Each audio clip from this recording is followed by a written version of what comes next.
We're here to keep you frozen like Elsa to make sure you don't miss this week's 10-8 round podcast.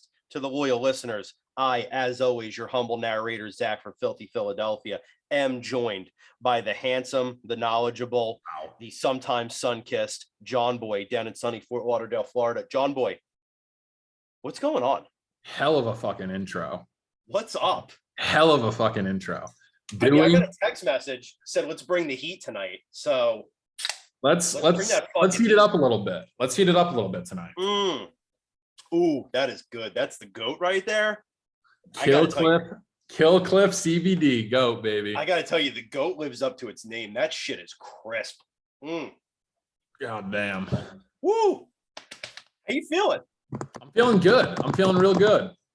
I mean, we're in between two fight night cards. That's what's up. We're giving them 4 tickets tonight to the show. That's what's up. Yep. I got some good news. Can I start us out with good news? Let's hear it. Good news is this. 2 weeks ago, the 10-8 round ran what has to be, I think, probably the most electric contest. This is big. In podcast history, right? It's, the masses were clamoring for these items. And what am I talking about? I'm talking about this bad boy right here. That is a worn 2 fight week 10-8 shirt. There's 2 of them. I wouldn't wash that. Listen, who would want to? Who would want to?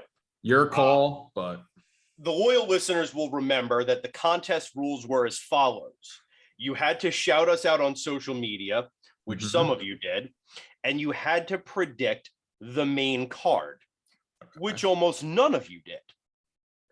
What I expected was for us to have to sift through and figure out who predicted the main card the most correctly.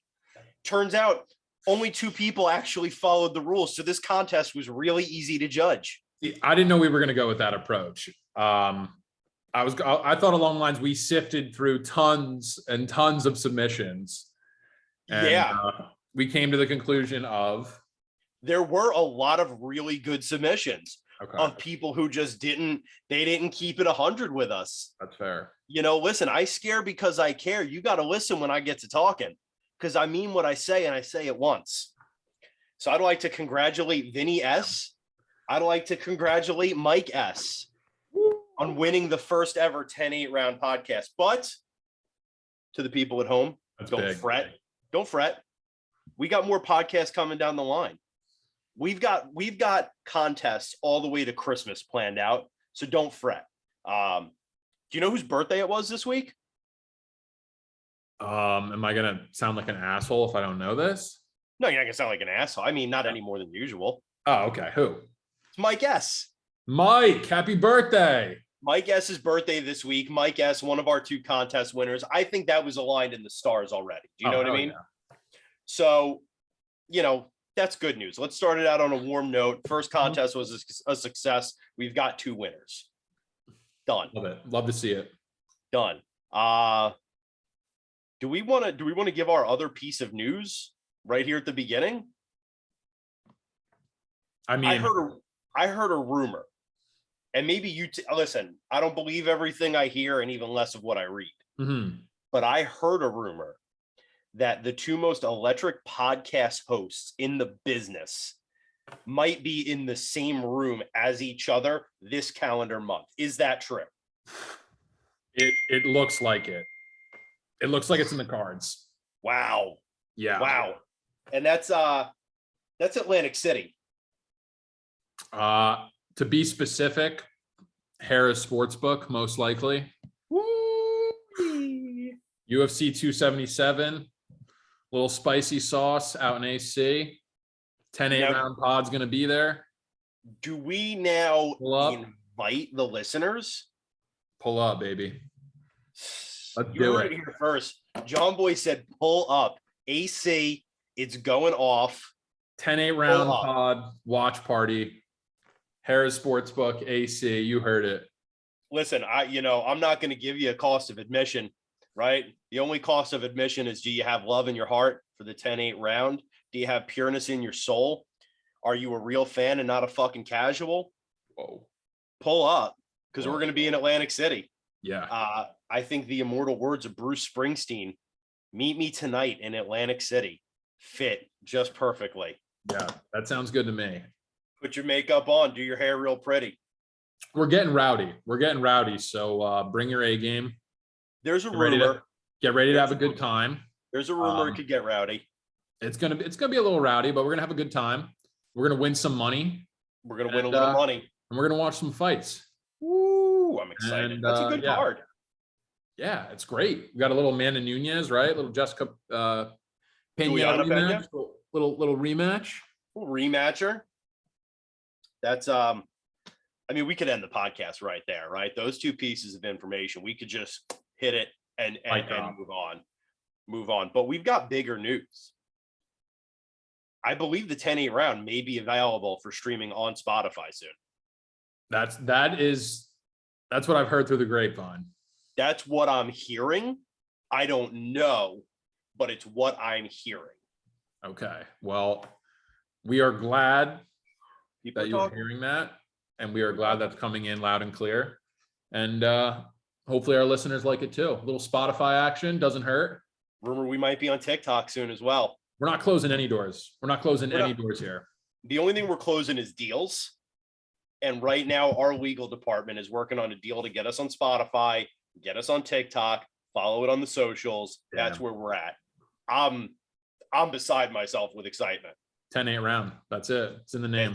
That's it. I mean, I am borderline sexually charged with excitement for this news tonight because this Jesus Christ. What else can I say? I clearly nothing. That is it. I could say more, but what more could I say? Let's get down to business.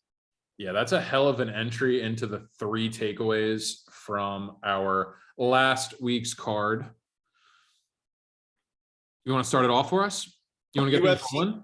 Yeah. UFC fight night from the Apex Center in Las Vegas. Let's start with my first takeaway. Here's my first one. I have a feeling I'm going to love this one. Here's my first takeaway. Let's start it off hot. Let's do it. I have a sneaking suspicion I may end up being wrong about Ricky Turcios. Yep. Did you see this fight? I did have the pleasure of watching it. Against the younger Zahabi brother. Ricky lost a split decision. That was a split? No, it was not. Was it not a split? No, that was UD. Oh, I think it was a UD. I think you're right. 29-28. I can't even. If that was a split. First of all, let's not act like Zahabi looked great. He didn't, which almost makes this worse, right? That actually almost makes this more problematic for me. Ricky Turcios just did not look like he could get out of first gear. And it looked like rather than getting out of first gear, he just kind of did a lot of he looked like if you're playing UFC, the video game, he looked like you were just mashing all of the buttons at once. So for our long-term bet, that may prove problematic for me, but Ricky did not have a great Saturday night. Well, again, I'll reiterate, I could say more, but what more could I say? Maybe that was not the best bet I ever made. I mean, you can keep going if you want. I'm sure I could. Speaking of sexual excitement. 27 for 235. He threw 235 strikes. He landed 27. If you're wondering, he's landing at like a 10% clip. Jesus. So that's otherworldly bad. That might be the lowest percentage. He was 0 for 2 on takedowns. That was just, I don't even know what to say. I don't remember him looking that bad, but can't say I didn't enjoy it a little bit. It was so bad that Cub Swanson was talking shit on Twitter. And Cub Swanson, by all accounts, is a really nice guy. The nicest human being in the world was talking shit. I mean, I watched Cub Swanson's Hall of Fame induction speech, and he cried through 50% of it while talking about his family and the fights that he's had and the people who have helped him. He got inducted into the Hall of Fame? Into the fight wing with Doo Ho Choi. Oh, Cub Swanson Doo Ho Choi fight got inducted. That's fair. Yeah. That induction happened. And Yeah, by all accounts, Cub Swanson, one of the nicer human beings involved in the sport of face punch. And he was talking shit on Twitter about this. So that should tell you how bad this fight was. Yeah. I mean, Ricky Turcios is a grappler, I think, by nature. I think that's what his, if you were to boil down what his strong suit is, it's grappling. He trains at a Gracie camp. He was unable to get this fight to the ground and could not get his hands moving on the feet. He looked like something out of a fucking bad anime from the late 1980s, man. It was just not great. It was not a great night for Ricky. I'm rooting for him because $100 says I have to root for him. But I think one more showing like that, and we will be looking at the end of Mr. Turcios in the Ultimate Fighting Championship. Yeah, no, that's one of my takeaways as well. Ricky Turcios is done. You can take it how you want it. That was, come on, you can't recover from that. I'm sorry. There's no coming back from that. Cash it. You can mail it in. It's good, Zach. Get over it now. There's no, you know what I mean? There's no reason to let this thing drag out. Yeah, look, here's the thing. Goonies never say die. And until UFC Fight Watch tells me that Turcios has been cut by the UFC, I ain't quitting. And I think contractually he may have one more fight with them. I mean, he won the Ultimate Fighter. So I mean, how many fights do you get? I know it's like, there has to be some sort of obligation. It has to be like 5 fights. No, 2 seems very slim for winning the Ultimate Fighter. All I know is what you get is a 6-figure contract. What that means from there, I don't know. Yeah, probably in 2 fights, 3 fights. Yeah, I can't imagine they're paying Ricky 50 to show. They're probably paying him like 12 to show. No, but I also can't imagine, because that would mean they're giving him another 9 fights or 8 fights in the UFC. I can't imagine they gave him a 9-fight deal either. So no, maybe they're giving him 20 to show. Maybe they're going to buy out his contract. I don't fucking know. I have no idea. I think he'll get at least one more, and Goonies never say die. So there we are. Oh, without a doubt. He's definitely going to get another one. And I'll be looking forward to that one as well. Oh boy. Anywho, does that bring us to hot take number 2? Yeah, we can go to number 2. I'll start it off with my hot take, not my takeaway. David Onama is going to be a contender at featherweight. Okay. That's my takeaway. I think he's a legit guy. He's deemed a legit guy here at the 10-8 now. He didn't have a super impressive opponent, somebody who he had faced in the past coming in on a late replacement. But I mean, he just got the job done. He looked amazing. So yeah, David Onama is going to be a contender at featherweight. That's real talk. I like David Onama a lot. That's fair. I thought David had a good showing on Saturday night. He looked good. He looked good in the cage. I mean, he looked like you'd hope he would look against a short notice opponent. But he hit and exceeded expectations. So I think that's maybe not a hot take. I think that's a lukewarm take. I think because I think he's a legit guy. I think it's fair to say he might be somebody. Contender though? Look, from what I saw on Saturday, it wouldn't shock me to find out in a year from now we're talking about David Onama in the realm of contenders. Do you know what I mean? Yeah, no, that's all. Sure. This might be a bit of a hot take. Oh, I don't know yet. I'm going to talk it out, and I'm going to find out whether or not I think it's a hot take. I think Chase Sherman is underrated. So anybody who's listened to the pod knows by now that the Vanilla Gorilla is like 1-5 in the UFC. In those 1-5, he's had some tough opponents. He's taken some short notice fights. He's had it sounds like he had a fight camp that really wasn't dialed in. It sounds like he maybe recently moved over to Sanford MMA, aka Killcliff FC. Drink Killcliff, free the goat. But he looked good. He didn't just look good enough to win on Saturday. And of course, he did knock out Jared Vandera in the 3rd round in pretty convincing fashion. I mean, he had him out on his feet, right? Mark Smith had to step in and separate this one because Vandera was out on his feet before he eventually folded like a cheap suit on the ground. The reason I think Chase Sherman is underrated, and I'm going to tell you, the judges, and I've heard conflicting reports. Somebody said at one point that the judges had Sherman losing that fight, and somebody at one point said the judges had Sherman winning that fight. I saw Vandera up 29-28 on 2 judges' scorecards. So my personal scorecard had Sherman up. I thought he was winning that fight. Yeah, no, I did as well, but I don't know if the judges saw it that way.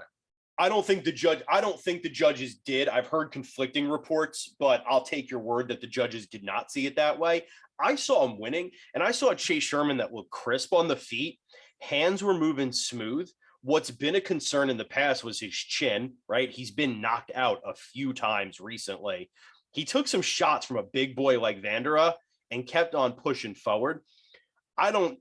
I would never say that Chase Sherman was going to be a contender. I think that the heavyweight division of the UFC right now is deep and it is wide and it is scary. But I think the Vanilla Gorilla is underrated, at least compared to what people have been saying about him in the past. I think the man can fight.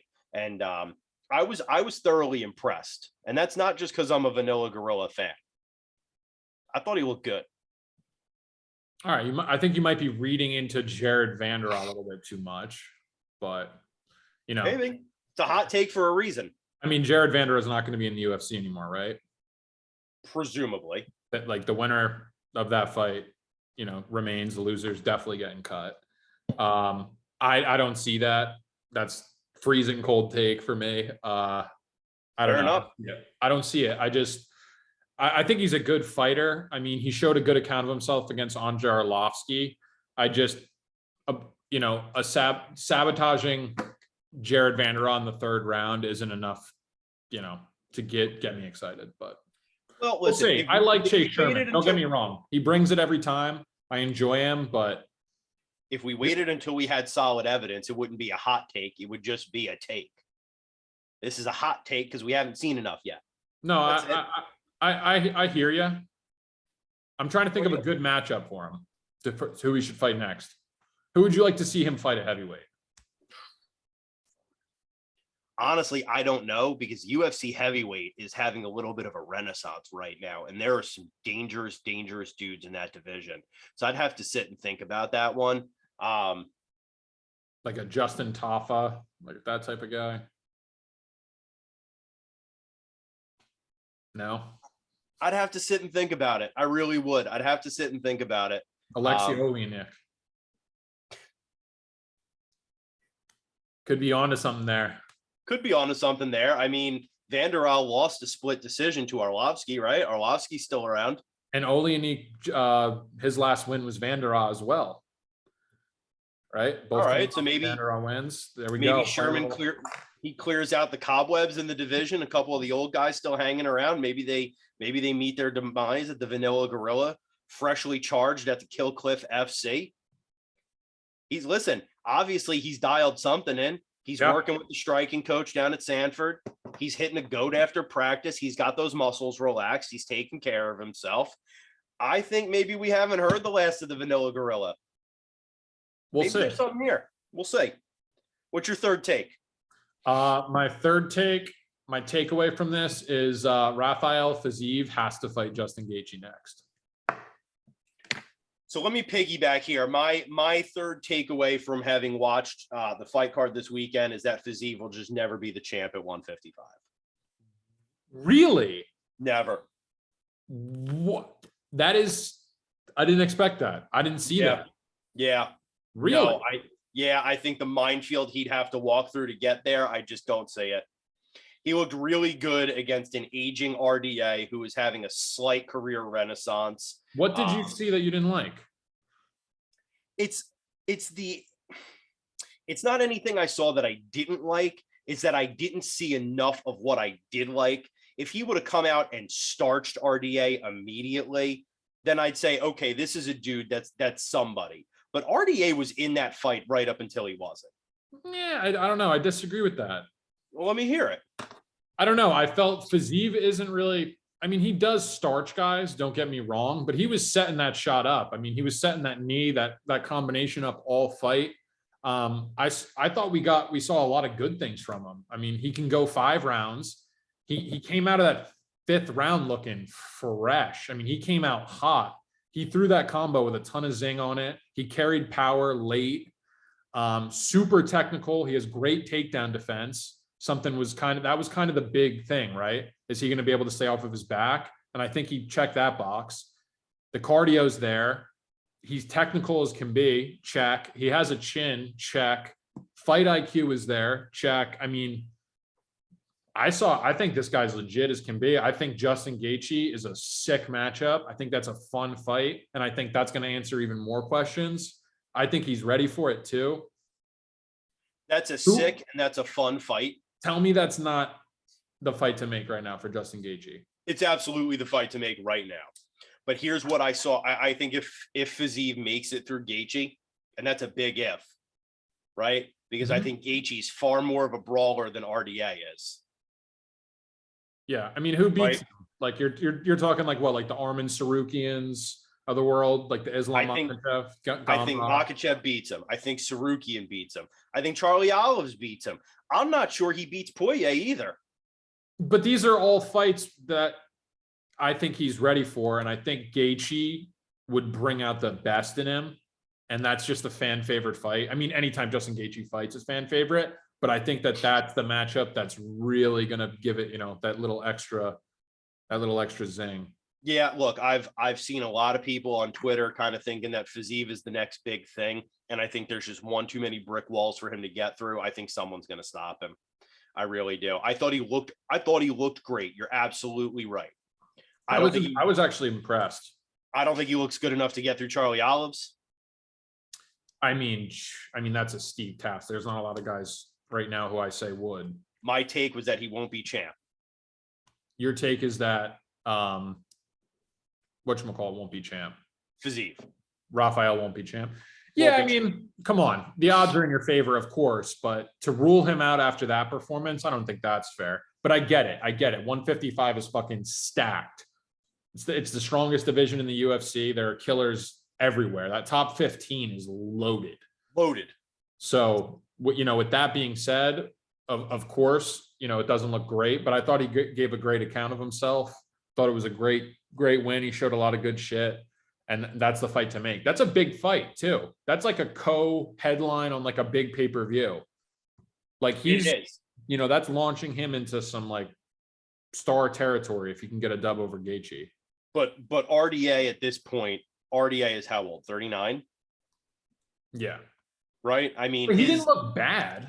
He didn't look bad. But like I can name I can name like 25 guys right now in the lightweight division that RDA would probably beat. Do you think that at this point, Sarukian, Gamrot, and Olives are going to bring a stronger ground game? Makhachev are going to bring a stronger ground game than RDA? Yeah, but I think Makhachev beats everybody at 155. So and I think Charlie Olives beats everybody except, and maybe, and this is a question mark, Makhachev, right? Because that's the fight to me. Yeah, I mean, depending on the odds Vegas is going to give me, I might take a shot on Charlie Olives. Sure. But if we're being straight up picks, let's not joke around. Islam Makhachev is said to be the next big thing from the biggest thing there was. So the biggest thing. That's enough. That's enough for me. Well, those are our 3 takeaways. Anything else to talk about on that fight card?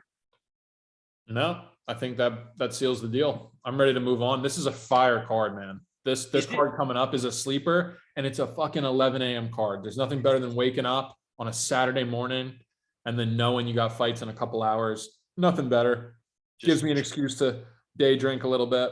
Sure. Maybe fire up the Traeger. Oh, absolut. That goes. What are you throwing on the Traeger this weekend? Tell me true. Who knows? Maybe I picked up some Thai flavored chicken thighs. Okay. We got some of that. We got some skewers. We got some asparagus, some mushrooms. We're looking to lean down. We're gonna get a little lean for AC. Listen, I'm all about it. I don't know if you see this shirt. I saw the Fairtex. I saw that. I was gonna say something. That's a section. Is that Iron Man? That is Iron Man. That's the true Iron Man. I know it's Rod Tang. That's fine. That is the real life Iron Man, Rod Tang. For those of you following the socials, you'll know that I had the rare opportunity to spend 3 hours with Mr. Rod Tang, Jitmunjung in Bucks County, Pennsylvania, at Combat Fitness MMA, Northern Bucks County, real rural. Listen, that was one step of a many step process that I'm taking to slim it up. You know, I'm not out in the parking lot skipping jujitsu, playing touch butt. Absolutely not. The Diaz There we bro go. told me get my ass to jujitsu class, and that's where I've been. All right, I'm Respect. slimming up, slim and trim. But on the Traeger, you're not a guy who smokes a lot. I noticed. I don't smoke a lot. I do a lot of little quicker stuff. I know. I'm copping out. I got to though. Got to do a little slow roast. I mean, you got to get in there. You know, you got to throw a pork butt on there and just let that baby sit. You're not wrong. 10 hours. Jason B, fan of the podcast, and Steph H, fan of the podcast. They'll tell you about the truth. Old filthy Philly pork butt. They'll tell you what's what. Oh yeah. They'll tell you how we do it. All right. I see you. I see you. Speaking of shirts, is that a proper 12 shirt? Damn right it is. Does that stuff taste good? Yeah, I enjoy whiskey. I mean, I've heard people say it tastes like ashtray water. Yeah, that's all right. I enjoy it. I like whiskey. Well, the question wasn't, do you like whiskey? It was, does proper 12 taste good? Yeah, I enjoy it. Right. What whiskey are these people drinking? Oh, fuck if I know. Listen, I'm drinking Killcliff Goat, and that's as turnt as I'm gonna get tonight. All right. They're on like that classy Jim Beam. What are we doing here?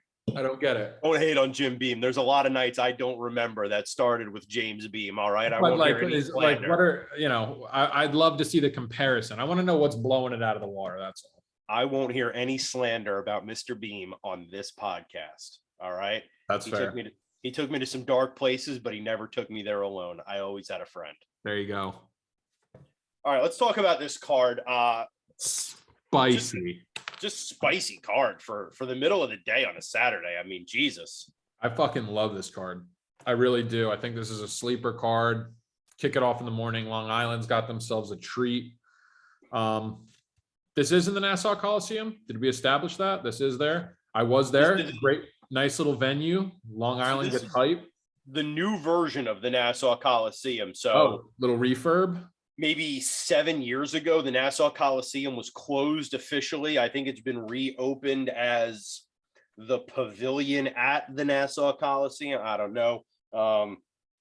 As a native Long Islander, it will always just be the barn to me. So I think it's going to be a good time there. I think Long Island does have themselves a treat. Yeah, I mean, just a crackerjack of a card. What's got you excited here? You want to start at the top? Yeah, we'll start at the top. Brian Ortega, Mr. City himself, Mr. T City, Brian Ortega. T City versus La Pantera, right? Yair Rodriguez. Yair Rodriguez. This is a good fight. It's a good fight. This is I'm happy it's a main event, so we get 5 rounds of it. Yeah. Do you have any idea who's the favorite in this one?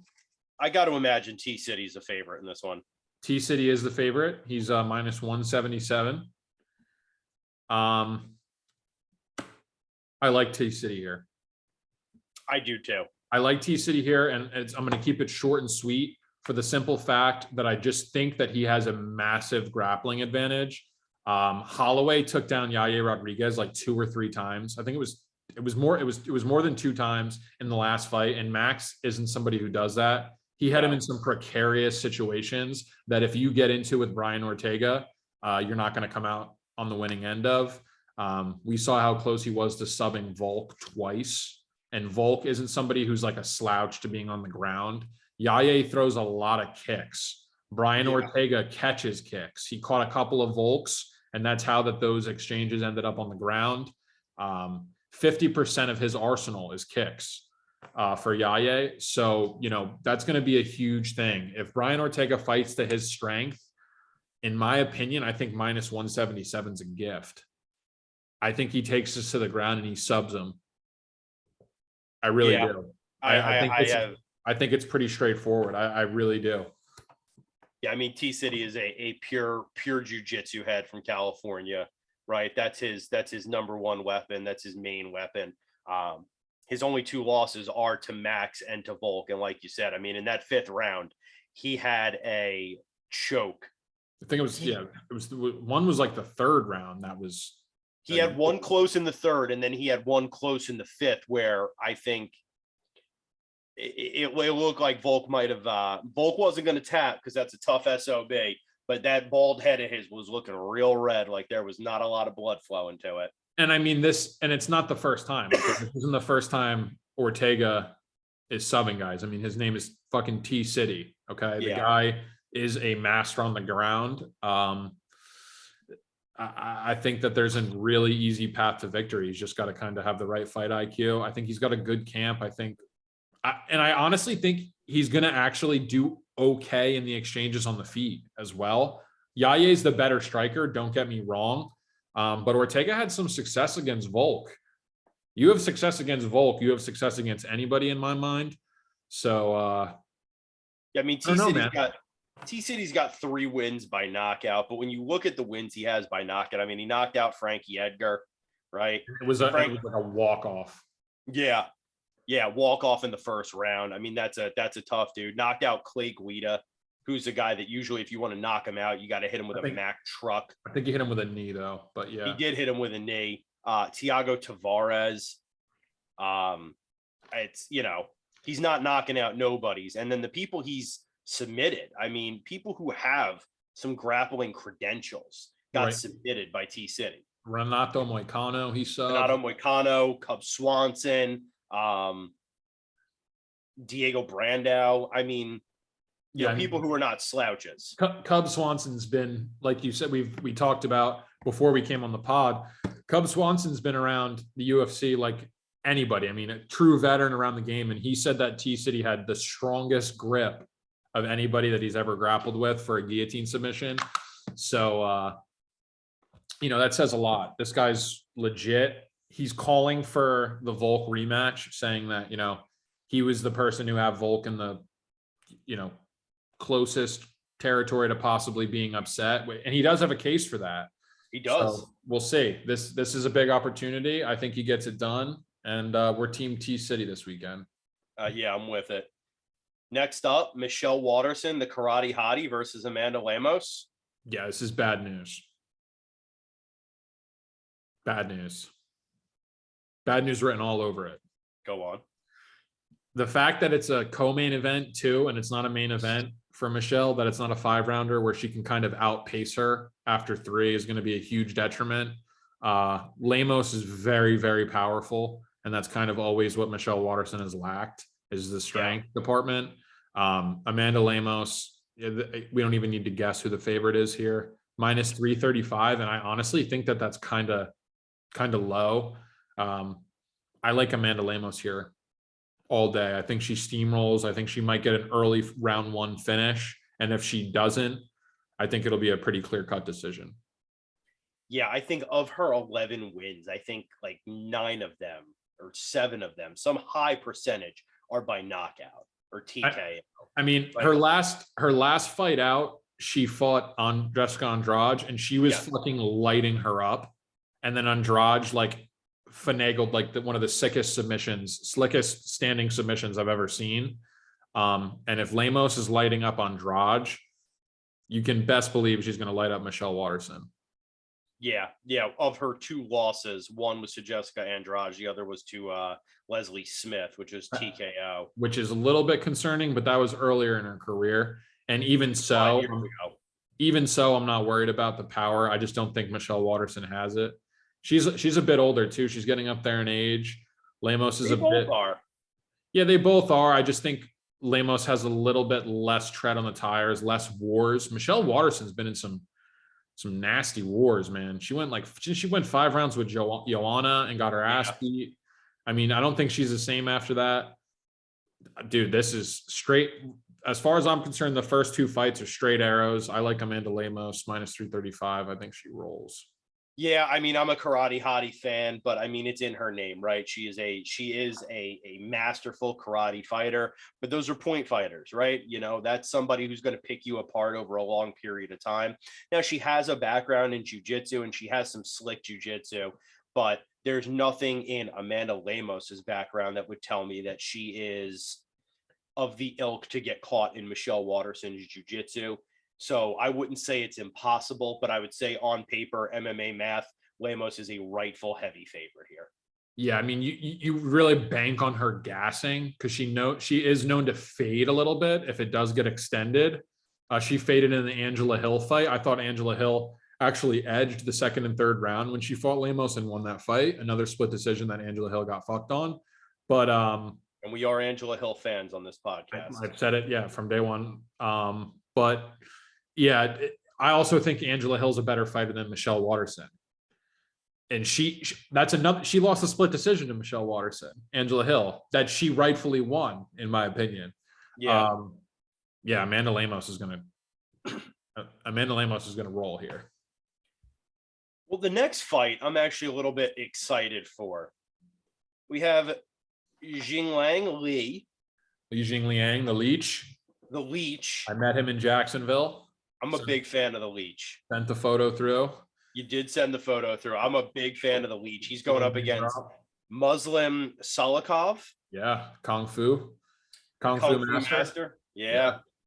That's gonna be a good one. I think that's gonna be a good fight. Dude, I am telling you, guys, 11 a.m. set your alarms because this entire card from top to bottom is stacked. Yeah. Like bangers. This fight's gonna take place on the feet. Two monsters. Who do you think's the favorite here?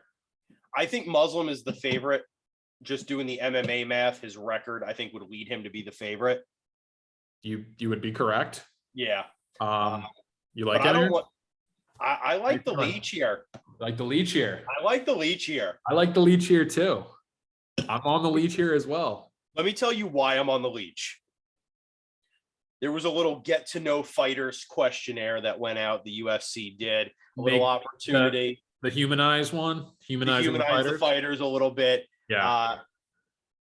Jiang Li was asked, "What is your favorite animal?" And he said, "Horses." The Leech was then asked, "What is your favorite food?" And he said, "Horse intestines." He was then asked, "What is your favorite non-MMA sport?" And he said, "Horse racing." Interesting. That's a man that's built too different. That's some interesting shit. That's a man that's built too different. That's a man that does not fear death. Is he trolling or is he fucking legit? I don't. Here's the thing. You've met the Leech. I mean, he doesn't speak any English. Does not speak any English. So I don't know that he would have had the fundamental building blocks to troll here. Wow. That's interesting. I mean, I imagine if I asked you that, you would say, based on Frank the Tank, you would say your favorite animal is dog. You would be entirely correct. I can't imagine asking what you're throwing on the Traeger this weekend and you saying dog. Yeah, no, you would also be correct. I can't saying that you like speak for Leach here. I can't speak for Leach here, but the one thing I can say is I'm going to back him at plus 135. Yeah. I'm going to back him. He's going to be my dog. He might be my dog play of the week. I think I'm going to lock it in. He might be my lock as well. Wow. Yeah, I'm really on the Leech. This is historic. This is the first time ever. Wow, this is a joint bet here. We are both on the Leech at plus 135. You heard it here, folks. You heard it here first. The 10-8 round podcast. Everybody, we are the Leech supporters this week. We are Leech fans all week. We're going hard for Li Jingliang this week. Let's get it. We're going hard. Another decent crackerjack right after it though. We got Matt Schnell versus Sue Majdari. That's a good fight. That's gonna be another crackerjack fight. These guys are gonna bring it out. That's another banger, right? I mean, you look at Sue, the Tibetan Eagle, another Chinese fighter. I don't know why they put all the Chinese fighters on the Long Island card. Interesting. It would make sense to put them on a California card because it's less travel for them. I mean, at that point, really, does it matter? It's a fucking transcontinental flight. It might. I don't know. I guess. I don't know. It's interesting. I don't know why they're stacking them on the Long Island card. I don't know either. Maybe if the matchup was right. I don't know if Sue is in the same camp as Leach. He's not. Sue is actually in Team Alpha Male. Okay, I did know that. I've seen Uriah Hall's chin in that corner.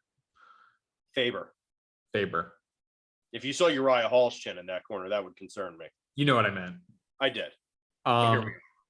Yeah, no, it's a good fight. Schnell's a good fighter. The only knock on Schnell is his chin. Mm-hmm. He's got all the fundamentals. He's got all the tools. He's got all the skills, but he got an issue with the chin. He gets hit sometimes and the lights turn off quickly. You can see it. He freezes up. And when guys go stiff like that, especially against a guy like Sue Madarji, who is smooth on the feet, the Tibetan Eagle, I don't know. This is a good matchup for Sue. I like him here. I'm giving it away. He's the favorite. I think he should be. I mean, I think that's, we can take it for what it is. Minus 282. I don't know how you feel, but I like Sue here. I like Sue here. So he's not just smooth on the feet. 13 of 16 wins have come by knockout. And if you look at the different types of knockouts, they're all sorts of weird knockouts. There's punches, there's knees, there's spinning back kicks in there. It's a slick guy. He's not somebody that you want to have a glass chin against. No, but to Matt the Danger Schnell's credit, 8 of his wins are by submission. All 4 of Sue's losses are submission losses. Good call. There's a path to victory for Schnell. I think Sue is rightfully the favorite, but there's a path for the Danger. It's going to be a good one, right? That's going to be it's going to be an arms race. I mean, how I look at it is either Sue is going to get him out of there early, right? He's going to tag him, or maybe there'll be an opportunity to live bet Schnell, right? Maybe let it get past the first round, see what it's lined at, and then maybe if Schnell has any grappling advantage whatsoever, there might be some value there. But Sue early, I feel like is going to be an issue. I just feel like him fresh for 5 minutes. I think there's going to be an opportunity to catch Schnell somewhere in there. Hands down. Yeah. Well, we get to another decent sparker after that. I mean, Shane Borgos, the first local guy on the card, going up against. This is the people's main event. This is huge. This fight is the sickest fight. There are 2 fights on here. I'm deciding which one's the better. That's how nasty they are. Shane Burgos, Charles Jourdain. Whew. That's a crackerjack fight. That is fireworks. Jourdain versus the Hurricane Burgos. Dude, this is a nasty, nasty fight. I'm telling you right now, this is going to live up to expectations. This might be a fight to tune into. If you're showing an MMA fan to get into MMA, this might be the one to bring them in. This is going to be a good one. I saw an interesting fact today that Shane Burgos in his UFC career, he's 1-3 when he's not in New York. And when he fights in New York, he's 6-0. Is that right? Correct. Shane Burgos is 6-0 in the state of New York. I'll be dipped in. And 1-3 when not fighting in New York. How about that? So do what you will with that information. This fight is in New York. So, and he's a Long Island boy. Take what you will with that. Who do you think the favorite is in this one? This is a good fucking fight, man. This gets me hyped. This gets me hyped. Good fight. So before giving me that statistic, I would have thought it was Jourdain, but now I'm actually leaning towards the favorite being Burgos. Yeah. Okay. Yeah. You'd be right. Minus 170. Shane Burgos. Charles Jourdain is a plus 145 underdog. Slim margin. Charles Jourdain coming off of a win, a submission over Lando Venata. Yeah. Shane Burgos coming off of a win against Billy Quarantillo. Yeah. Nice 3-round fight. That was a war. Both guys looked really good in their last performances. Both of these guys come to bang. This is going to be a crackerjack fight. I like both of these guys a lot. Yeah. I'm torn because I love both of them so much, and I back both of them usually every time they fight. I'm leaning Burgos here. I'm leaning Burgos here. Yeah. I think the output is a little bit higher. The volume's a little bit higher. I think the level of competition that he has fought is higher. Guys like Josh Emmett, Calvin Edson Kattar, Barboza. you know, like top of the line guys. Charles Jourdain. Those are his 3 losses, right? Josh Emmett, Calvin Kattar, and Edson Barboza are his 3 losses. And I mean, 3 of the toughest guys probably in the last few years in the UFC. I mean, yeah, those are, who cares if those showed losses? You give them the benefit of the doubt. Those are 3 absolute killers. Charles Jourdain is a beast, but I just think it might be a little bit too much too early. Not a little bit too much too early, but I just think Shane Burgos has the edge in competition. Yeah. So for that reason, I'm going to side with Shane Burgos here, but I expect this one to be fight of the night. You know where Shane Burgos trains out of? No, but one thing I will say is he's been training with Josh Emmett. Has he? I don't know if you've seen that. Burgos was the main training partner for Emmett for the Kattar camp. It's a good training partner to pick. So, you know, he's been banging it out with Emmett for months now. So, I mean, super high level guy. You're talking about a guy who's probably going to fight for the belt next. He trains out of Tiger Schulman. Interesting. And that's not a thing that I'll ever get used to seeing. Yeah, because the commercials and shit. Well, yeah. So if you're a product of the early to mid 1990s, and there's a slight age discrepancy between John Boy and I won't say who's older here. I'll kind of let you figure that one out on your own. But if you're a product of the mid 1990s, right? They had the Tiger Schulman commercials were the biggest crock of shit you've ever seen. They had kids jumping over Dixie cups. I could see that piss you off, Zach. It just right. Like, it was just the true martial artist in you is just like fuck all that. Fuck all that. What pisses me off more than anything was Tiger Schulman's was one of those places that would be like, you can get your black belt in 2 years or what, you know, whatever the case may be. They're handing out the arbitrary belts and the fraudulent belts. I got you. Right. And then I don't know what happened, but Tiger Schulman's rebranded one day. And to their credit, they've done it successfully. I mean, Tiger Schulman has cranked out some fighters, not just in the UFC, but in local circuits. I mean, Jimmy, I'm looking at it right now because I was curious after you said that. I got Julio Arce in the UFC, Jimmy Rivera, Lyman Good, Michael Trezano. He won the Ultimate Fighter. Yeah. There are a couple guys. I mean, this is, Shane Burgos.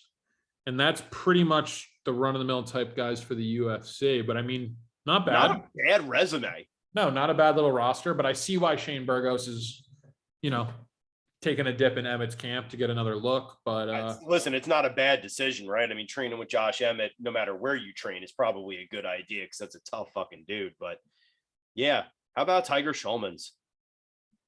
Just rebranding successfully. How about that? Well, if you need a piss break, maybe take one for the Lauren Murphy-Miesha Tate fight. Yeah. Is that your opinion? Yeah. Yeah. That's safe. That's a decision machine. I mean, I like having Miesha Tate back. I mean, she hasn't looked awful. She's made like a pretty decent return. I think she gave a good account of herself. She finished Marion Renault, right, in her first outing in her debut since the layoff. And then she TKO'd her. Yeah, TKO'd her in the third. And then she lost to Ketlin Vieira. And it was like a relatively closely contested bout over the course of 5 rounds. It was closely contested, but I did think that Ketlin won the UD rightfully. Oh, I do as well. The rightful winner won. Yeah. Yeah, I'm a Cupcake fan, always will be. Miesha Tate, a stellar wrestler coming out of the Pacific Northwest. One of the pioneer, she's in the pioneer wing as far as women's MMA goes. She goes all the way back to the Invicta days, the Strike Force days. But yeah, I mean, she's made a decent return. I don't know how jazzed up I am for this fight though. Yeah, and it's hard to get really fired up about a Lauren Murphy fight. Yeah. To be quite frank. You have an idea of who a favorite is? I guess Misha. Is it Misha? Misha is 2-1 favorite, minus 190. Lauren Murphy plus 160. I don't think I'm going to touch this fight. If I had to, gun to my head, I'm going to pick Misha Tate here. I don't love it. And that's all I really want to say about that. Yeah. I mean, as a Misha fan, I'm rooting for her. As a fight fan, I don't know how much this really gets my feelers up. Mm-hmm. You know, if it's on the TV and I'm sitting in front of it, I'm going to watch it, but I'm not like, oh my God, the Tate Murphy fight is on. Step away from the Traeger. Yeah. But this next one that we're about to talk about is. You talking Punle Soriano? I'm not. Well, then you're missing one, but that's okay because I wanted to skip this one anyway because I know which one you're talking about. I mean, this is the hidden gem. This should be the main event. Ricky Simon, Jack Shore. I mean, this is on the prelims, it says. That's ridiculous. That is the most absurd thing I've heard all week. And that's crazy because I've heard a lot of absurd shit this week. But that's a amazing fight. Jack Shore, undefeated. Welsh fighter, right? Submission monster. Right, 17-0, I believe. 16-0. 16-0 against Ricky Simone, who is no walk in the park by any means. That's a really good fight. I'm on a guy here that I like a lot. Do you have an idea of who the favorite is and who you lean toward here? I have to believe that Jack Shore is the favorite. You'd be correct. Yeah. And do you agree with that? I'm leaning to Jack Shore. Yeah, I'm team Jack Shore. Tank Shore, the nickname Tank. I'm Jack Shore all the way. It's not that I don't think Ricky Simone is good. I do. I think he's a good fighter. I just think Jack Shore is contender material. I honestly think he's going to fight for the belt one day. Yeah. And, I think he gets the job done at minus 170. I like this card this week, Zach. This card is fun. I mean, it's just a fun card. And I feel like just in terms of being more decisive, I have a lot more conviction on a lot of these picks. I just see clear routes to victory for these guys. I don't know. We'll see. We'll see the results. We'll see if that happens. I don't want to pronounce that word wrong for you. Fruition. But I like Jack Shore here, man. I don't even think minus 170 is a bad line. I think there's value there. I like that a lot. I'm going Jack Shore all the way. Yeah, I'm with you. I think Ricky Simone is a tough dude. He's another dude coming out of the Pacific Northwest. He's dangerous kind of everywhere. If you look at his resume, he's got a 19-3 record. It's a tough dude. However, I'm with you. I think Jack Shore might be the future. Yeah. I mean, this dude might be the future. That might be a belt holder one day. If you look at 135 right now and you look at who he's got to get through to get there, I think there's a very clear path to the belt for him. Yeah, there's tough guys at 135, but I think he could get it done. He's one of them. I completely agree. Tough guys at 135, and he is one of them. I don't know. This fight should be I don't know how this is in the co-main or on the main card or. I think it's kind of trash that it's not. Burgos Jourdain could easily be the co-main. I mean, it's a crackerjack. It's a banger. So good. It's so good. This is really a good card, but it is a banger. I can't stress it enough. Certified triple platinum banger. For the local Philadelphia fans listening, the next fight we got Bill Algeo fighting Herbert Burns. Bill Algeo, local guy. Algeo MMA is up here in King of Prussia. It's a real place. The town is called King of Prussia. Oh, I'm familiar. I know. Are you familiar? King of Prussia Mall. Second largest. Well, it was the second largest mall in America. I think it's been bumped down to third. Yeah, I'm familiar. I had a buddy who went to Ursinus who There you go. Go Bears. Who lived. I believe that's somewhere, right? That's near It's that. right near there. Yeah, right near there in Montgomery County, Pennsylvania. Bill Algeo, always like to watch him. Good fighter, runs a good gym. Algeo MMA is a good gym. I actually sparred with a guy from Algeo MMA at the Rod Tang training that I went to. Shout out to Rod if you're listening. I don't think he's the favorite against Herbert Burns. I don't know if I have that. I don't have it in front of me, but he is the favorite. Is he the favorite? I don't have the exact line, but I believe it's like a -175. Herbert is the dog here at like +125, I believe. All right. Well, good for you, Bill Algeo. Make sure you eat your Wheaties because Herbert the Blaze Burns is coming out of Killcliff FC. We know how dangerous that camp is. Yeah, I mean, for those of you who don't know, Herbert Burns is the, I believe, younger brother of Gilbert Burns. Yeah. Is he younger? Because Herbert Burns is like 35. That's why I say I'm not sure. Either younger or older. Either way, he's the brother of known welterweight UFC prospect Gilbert Burns. Possibly the holder of Fight of the Year. Possibly. Looks good right now. This is an interesting fight. I'm kind of itching my head as to why Bill Algeo is the favorite here. As you kind of were alluding to as well. You thought Herbert Burns would have been as well. I think Algeo has a good pace, and he might be the better overall guy technically over the course of 3 rounds with pace, but I feel like Burns could put him in a lot of danger. He's got like 8 or 9 submissions on his resume, Herbert. Algeo tends to grapple. We know how good the Burns family is. BJJ is second to none. Yeah. Burns it's an interesting flyer. I'm going to take a closer look at this come weigh in. Herbert Burns might be a flyer underdog play here. And that might be fair. That really might be fair. Obviously, hometown boy. I'll be pulling for Bill Algeo, but yeah, I'm not sure mathematically why he is the favorite. I mean, he's obviously a tough dude. He's obviously a good fighter. But looking at the 2 resumes stacked side by side, I probably would have guessed on paper that Burns would be the favorite.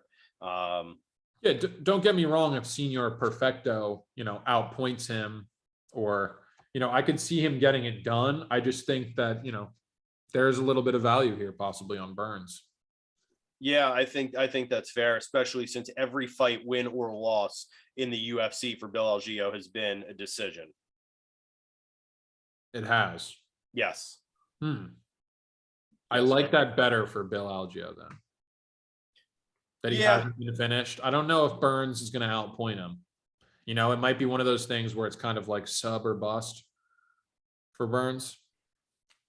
Yeah, except that, Burns has all 3 of his wins have been finishes, 2 by submission and 1 by a knockout.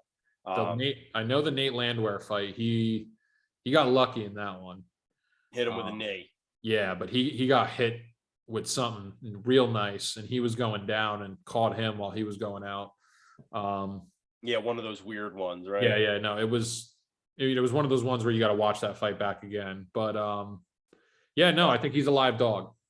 The other thing that might be in Algeo's favor, right, is Burns has not fought now since August 15th, 2020, when he got knocked out by Daniel Pineda. So he's coming off a 2-year layoff. That might make him a little bit more hesitant to go charging in there, having just been knocked out. That might actually give Bill the opening to sort of fight him and win a decision. So, yeah, I might have talked myself right into feeling like Bill's the rightful favorite. Who knows? Either way, I think it's going to be a good fight. Yeah, I'm not running to the window to bet Herbert Burns, but yeah. Let's put the disclaimer on that one. Yeah, no, 100%. Don't bet the retirement check. Don't start putting your pension on Herbert Burns. No, there's too much stuff that we like at the top of the card too. There's so many ones that we like so much that we don't really need to spread it around this week. No, we like Ortega. We love Jack Shore. Yeah. And we like Shane Burgos, and they're all in that -170 range. You parlay that together, you're looking at some juice. We like Amanda Lemos. We got Li Jingliang, the Leech, as a dog play. We like Sue Madarji as a favorite. Little recap, but we're clicking. We're on all cylinders. I mean, we're on all cylinders. First ever joint Li Jingliang underdog play. So love that. That's the kind of bonding I like on this podcast. I'm looking forward to that fight a little extra this week. Do you know why Do you know why I like that bonding? Why is that? Because it's going to give me a moment that I can savor and that I can treasure from recording this week. Because I have a feeling we're about to ruin it all when we start talking about MMA news. I thought you were going to say it was going to give you butterflies. It does give me butterflies. Okay, that's where I thought we were going. And listen, if you follow my personal Instagram, you'll know that I do get popular meme going around. I do get the butterflies when I see the homies. I get excited. Wow. I'm living for friendship, right? It's all we have at the end of the day.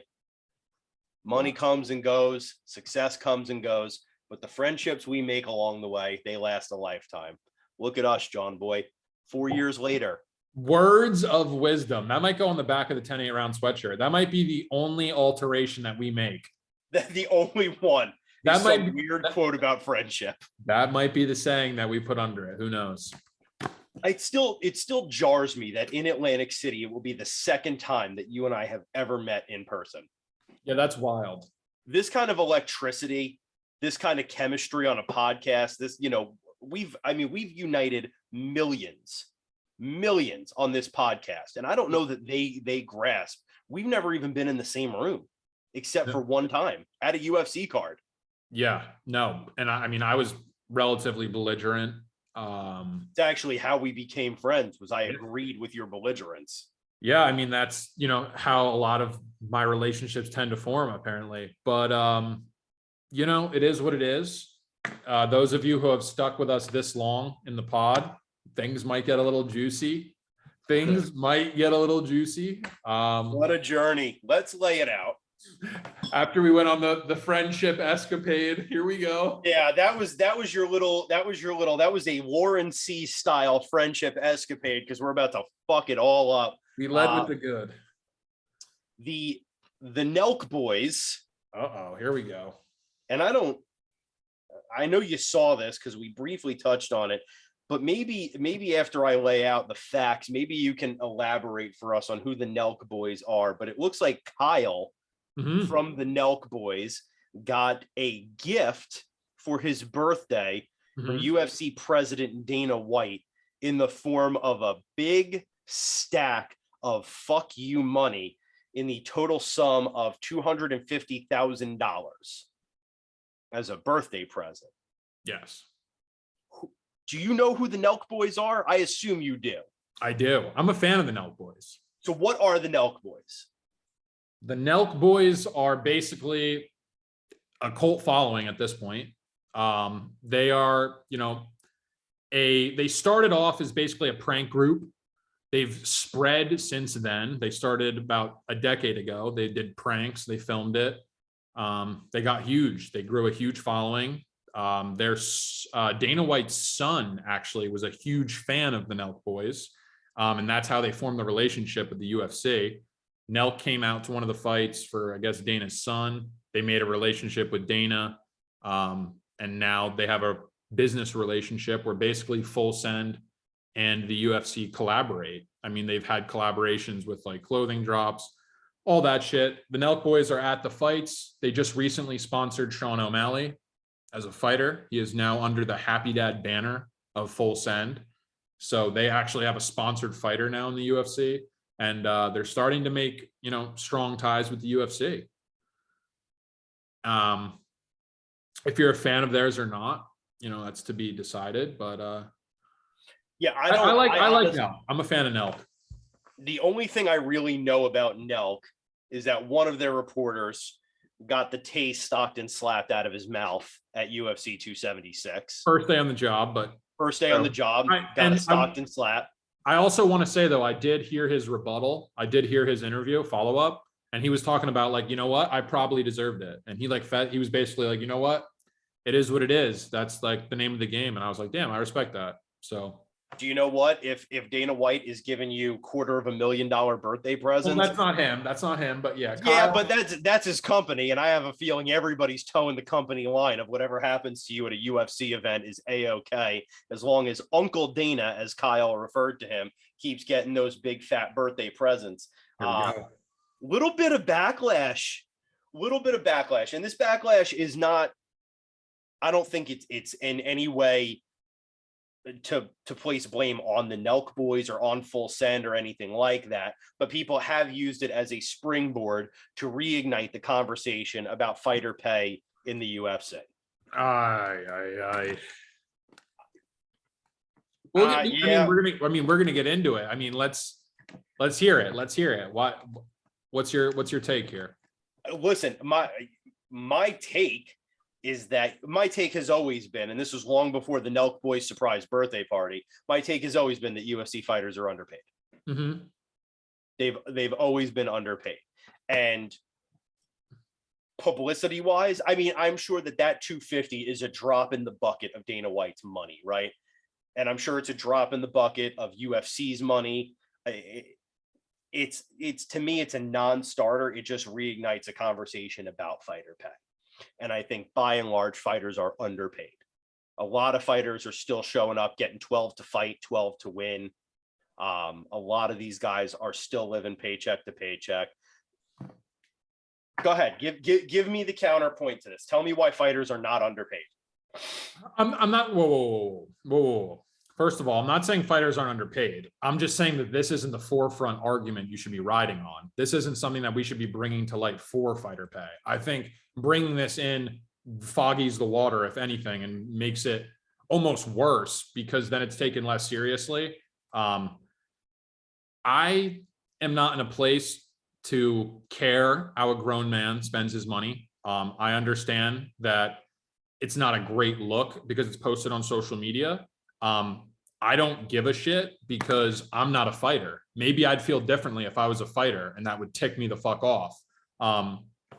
So I can't relate from that perspective, and I'm not going to act like I can because I get how that could get under this, you know what I mean? To post that online. I get it. I understand how that can ruffle a couple of feathers, but at the end of the day, I'm not going to pretend to care about, you know, how a multi-millionaire spends his money. He can spend it however he wants to. He can spend, or whatever, billionaire. He can spend it however he wants to. The discussion of fighter pay and the discussion of that breakdown is another argument entirely. You know, it's a goddamn shame, but I think we're actually probably on the same page. Okay. That's weird. I thought this was going to get spicier. I think we're actually. I thought you were going to be more along the lines of like, you know, this was, you know, a godforsaken thing that was posted, and you know. No, I think it was a let me say it in the most colloquial way possible. It's probably dickish to post it. It's a bit gauche, a bit gaudy, if you will. If you like the vernacular, you could call it a bit gaudy. But at the end of the day, you're absolutely right. I mean, look, first and foremost, Dana White does deserve, I think, a fair amount of credit for what he's done for the sport of mixed martial arts, right? And the Fertitta brothers came in as Zuffa and bought the UFC, I think in 1999, 2001, something like that. Yeah. And they pulled the Ultimate Fighting Championship off of the trash heap because it was going nowhere. I mean, give Art Davies and give Rorion Gracie a lot of credit. They had a very novel idea in 1993, and they were the spark that created the sport that we love now. But without Zuffa coming in and buying it, I think it dies on the trash heap. They couldn't get licensed in states. If you've never watched, there are a number of documentaries you should watch about the early days of the UFC and the absolute insanity and anarchy that was trying to get mixed martial arts events sanctioned and put on in certain places. The amount of politicians that came out and railed against this sport. John McCain once referred to it as human cockfighting, right? It was, I remember that. Insane. And it was going nowhere, right? It was going nowhere, and it was getting there at lightning fucking speed. Dana White and the Fertitta brothers came in. They were the first people that weight classed MMA. They were the first people that introduced some rules, rounds. If you don't know, now you know. There were no rounds in the UFC. The fight just ended when someone couldn't fight anymore. If you don't know, you could headbutt in the UFC. The only thing I think you couldn't do was bite and groin grab. There were no weight classes early on in the UFC. That is why Royce Gracie is still held out as the gold standard in the way that he is because the people he beat by and large outweighed him by 50 to 100 pounds. This shit was insane. Give Dana White a lot of credit. Okay. There's no UFC without him. Okay. And he deserves to be rich. But I can also understand if you're a UFC fighter making 12 to fight and 12 to win, and you're only getting a fight 2 times a year, and you see your boss giving $250,000 to the prank boys, to the 21st century version of the jerky boys, why that might sting a little bit. So my hope is that if there's anything good that comes of this, it is that fighters start to question why a billion-dollar organization can't pay them more. But at the end of the day, that is Dana White's money. So the question isn't why can Dana, Uncle Dana, as Kyle called him, give that kind of a birthday present? But I hope that it starts to make people wonder, well, if he's got that to throw around, why doesn't this corporation that pays him have enough to pay me really a living wage, right? If you fight twice a year on the UFC and you're making 12 to show, 12 to win, best case scenario, you're making $48,000 a year. No, if you're an active fighter, right? If you're an active fighter and you're fighting 3, maybe 4 times a year, you might be breaking 6 figures. And that is if a lot of things go in your favor, meaning you've got to go 4-0 on the year. If you want to start making real money, 1, 2, 3 of those fights has to get a performance of the night bonus. And you've got to hope that you stay healthy. And not just that you stay healthy, you've got to hope you can get sanctioned in whatever state you're fighting in next. You got to hope you didn't get injured. You got to hope you're not going through concussion protocols. We've seen the weird things that can happen in a fight, right? We watched Alexander Rakic blow his damn knee out stepping backwards. The mere act of stepping backwards blew this man's knee out. I don't know when we're going to see him fight next. The UFC, they ain't paying him. They're not paying him. And I think that the argument of fighter pay is one that should be had. So while I agree with you, Dana White can do what he wants with his money, I hope that it is the spark that reignites and hopefully changes fighter pay a little bit. Because I think the UFC has skated by a little bit too long on the fact that they are the only real show in town. Yeah, I mean, and also to be fair too, we don't know what goes, down behind closed doors. Kyle is the head of Nelk, which is also a multi-million-dollar company. Sure. It's a partnership with the UFC as far as I'm concerned.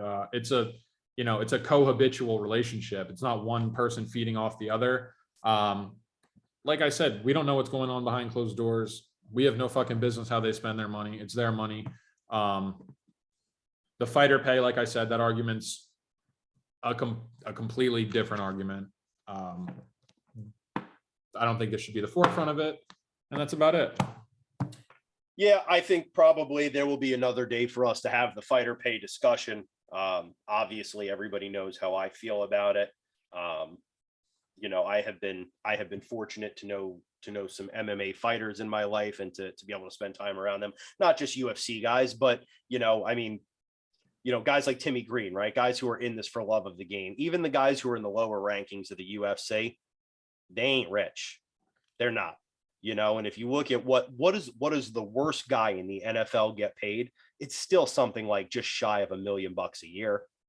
Yeah, I'm not gonna placate to it and act like I know how this revenue structure and payout works for the UFC. I'd have to look at cold hard numbers. From what I've kind of loosely know is that the revenue that's given back through the NFL is at a higher percentage, a much higher percentage in the UFC. Like I said, that's another argument for another day, Zach. What I'll say this, Zach's final thought on this one, because we got some other stuff to talk about. Zach's final thought on this one. It's not how Dana White spends his money that bothers me. It's not how people argue pros and cons of fighter pay and revenue streams that bothers me.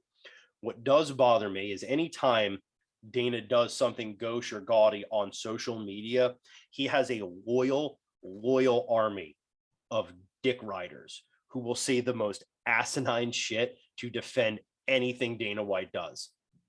And it bothers me. That's all. I've never met Dana White. I'm sure he's a cool dude in person, maybe. I've already said my piece about him and how he is to probably thank for us having this sport. The dick riding that goes on Twitter for Dana White is upsetting to me. It just bothers me. Okay. It bothers me. I wanted you to know that. I appreciate you sharing that. Now you know that about me. Now you've learned something new about me.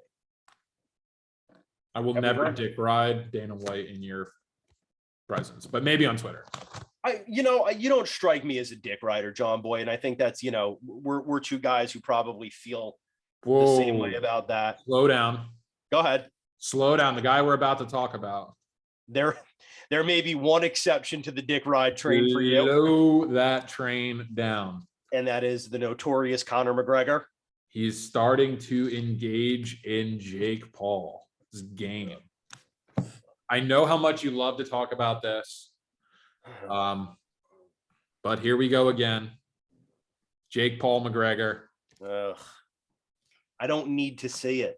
No, you're right. We should really stop entertaining it. I agree with you. But we're going to. He's 155 pounds. What the fuck are we doing? Jake Paul's 200 pounds. This is absurd. We should stop entertaining it. It's fun because they both talk pretty good shit. I'll give it. Jake Paul actually talks decent shit. He does. He does. And McGregor does too. They're both showmen. You got to give him, their due diligence with that. They, they bring it in, man. They bring in that money.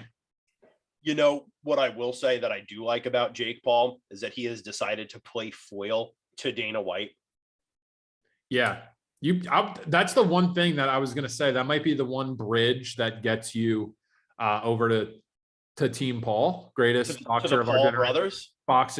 Best boxer of our generation. I'll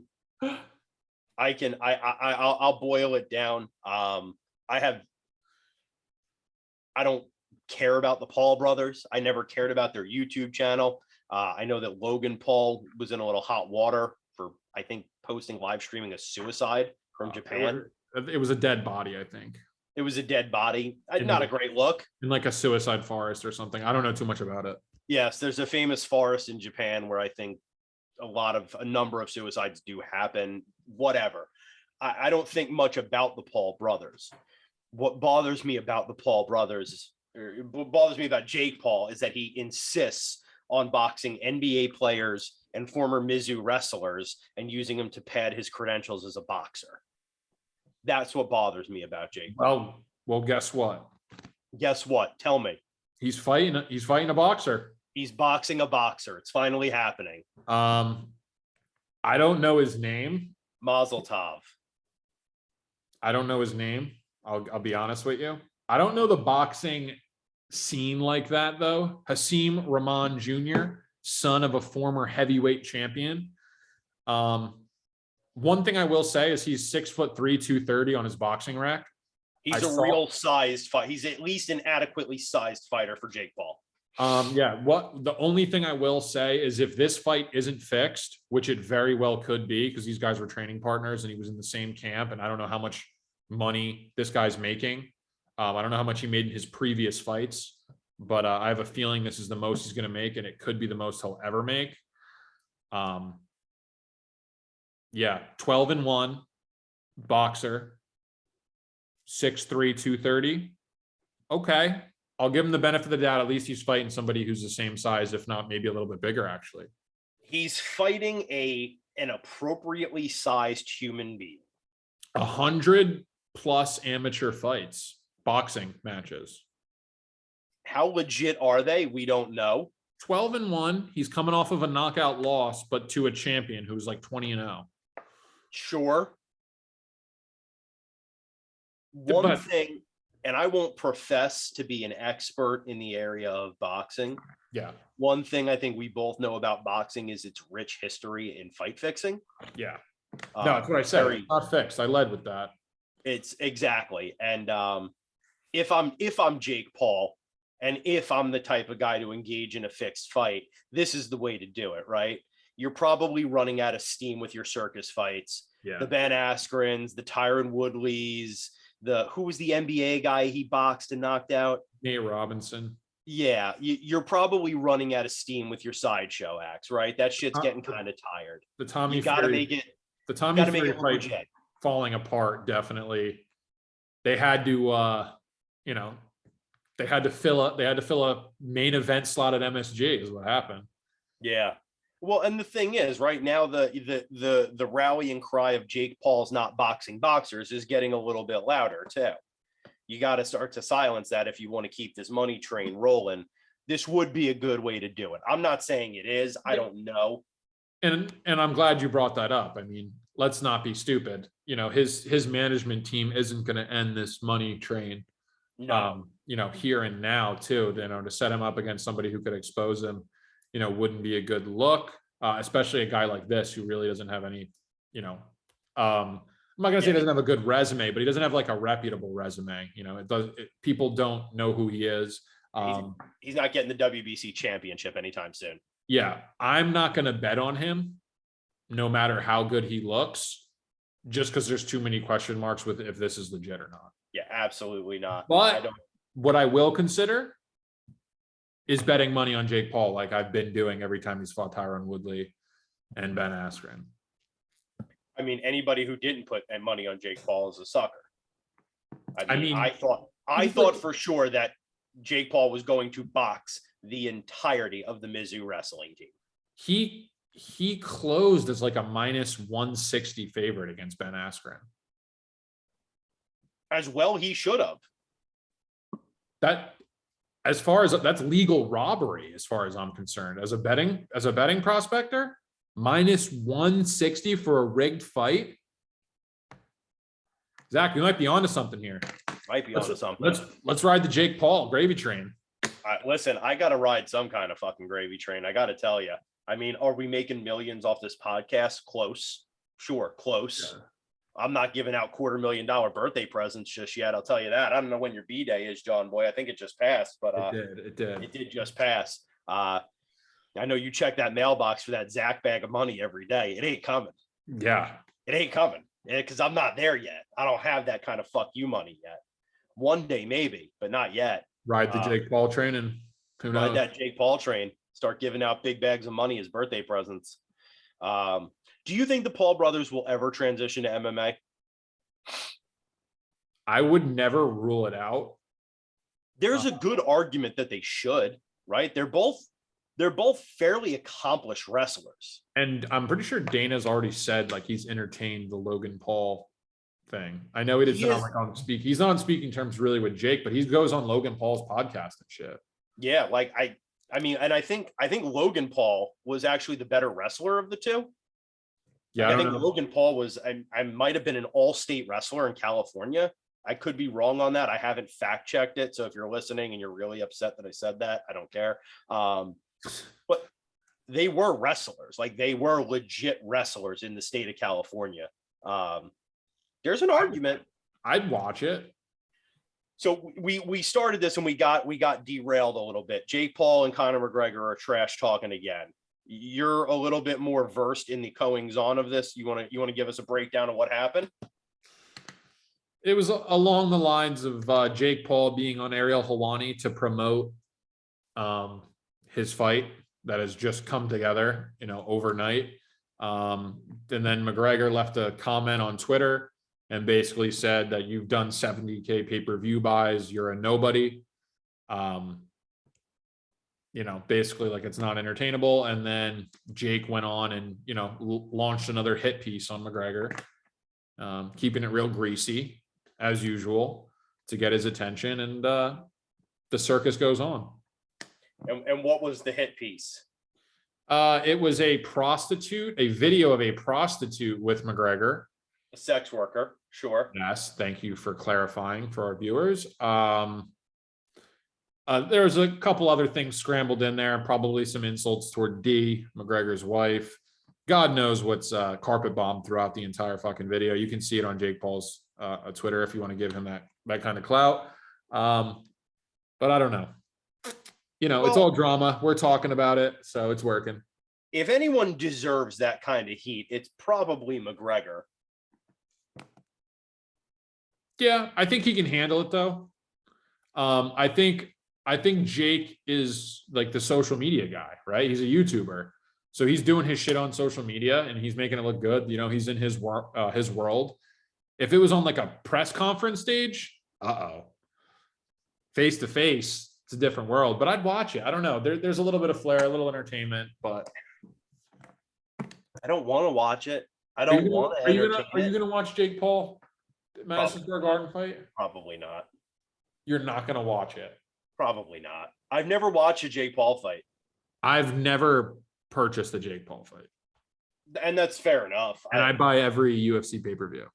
I don't care enough to stream it in any type of way. I know I'm going to be able to catch the highlights. It just doesn't move the needle enough for me. I like to watch boxing, right? I'll watch boxing. I'll watch, Gennady Golovkin and Canelo are talking their shit again. They're doing number 3, right? They're doing number 3. I'll watch that. I like Triple G, the good boy killer. But I don't keep up enough with boxing to watch these sideshow boxing matches. It's not even boxing though. This can't even be considered boxing. Exactly. I'll fire up Fight Pass and I'll go watch an old Pride pay-per-view or something. I find it to be more redeeming. That's me. That's how I feel about it. But you and I were talking on Twitter a little bit this week. Is it possible that Henry Cejudo is getting bumped as the king of cringe? Is there a new king in town? And is his name Israel Adesanya? It honestly might be a yes. And the only reason that makes Adesanya bump into number 1 here is because his is authentic. Like he's not really trying to be cringe. It's just cringe. He just is cringe. Cejudo leans into it and he leans into it well. But I don't know if that's Adesanya's goal. And that's kind of what's so cringe about it. The Elsa shit's got to stop. Yeah, I don't know why he decided that was a line that was sort of worth repeating more than once. No, I think he thought people didn't hear it. Like one of the ones where you think you got a zinger. And you got to do it again. For anybody who doesn't know, Israel Adesanya, I think twice now, has threatened to leave Alex Pereira frozen like Elsa. First of all, I don't know that you want to taunt Alex Pereira right now. I don't know that you want to anger him because that is just a terrifying man who's knocked you out before. I digress. If you do want to taunt him, I mean, pop better shit than that. Flip better shit than that. That can't be it. And the other clip that you and I were talking about earlier, I don't even remember where it was from. He threatened to hit somebody like the Twin Towers. Oh, yeah. He said that he was going to, I don't know, knock somebody. He told Yoel Romero he was going to fall like the Twin Towers. Which, untrue, as it turned out, that didn't come to fruition. And also an interesting approach on that one. Just a bold take. I mean, I know we're 21 years removed, but it's interesting to hear somebody decide that that's how you flip shit these days. I don't know. Not my brand. I legitimately think he might be the new king of cringe because I got to tell you, and the reason I'm with your assessment here, I thought when I met Triple C, I thought for sure he was going to be acting all cringy and doing and I actually wanted him to do that. I have a selfie with him where I thought he was going to do that cringe face. He's smiling. He just does like a legitimate smile and a wave and was a legitimately sweet human being. Was a nice guy. Talked to the legal department and I about the Sixers and Tyrese Maxey and what a guy. Was just a nice dude. Was an overall nice dude. I think Israel Adesanya, that's not a character when he does that. That really just is he? Yeah, I think he might be the cringe king, man. I don't know. Somebody's got to start writing better lines for him. I went back and watched some of those Adesanya Pereira kickboxing fights. Did you? If you got time, give him a watch. I will, because I like Glory. We haven't had a good Glory card. They actually never fought under Glory. It was actually called Glory of Champions, and it's a different promotion that's in China. Interesting. They fought under that banner the first time, and I believe they fought under that banner the second time as well. Wow. Yeah, no, I went on a little, I was fascinated with Alex Pereira and just kind of his demeanor and kind of how he carries himself. So I went down a little bit of a loophole on YouTube and kind of got his background, and very, very interesting fellow. Cool though. Very, very cool. Yeah. I mean, he's got 2 wins over Adesanya. So I got to imagine he's living rent free in Izzy's head right now. Tell you that much about it. Tell you that much. Well, John Boy, have we covered enough? I think it's that time. Then, as always, for those of you listening at home, call your mother, tell her you love her. We out. Peace.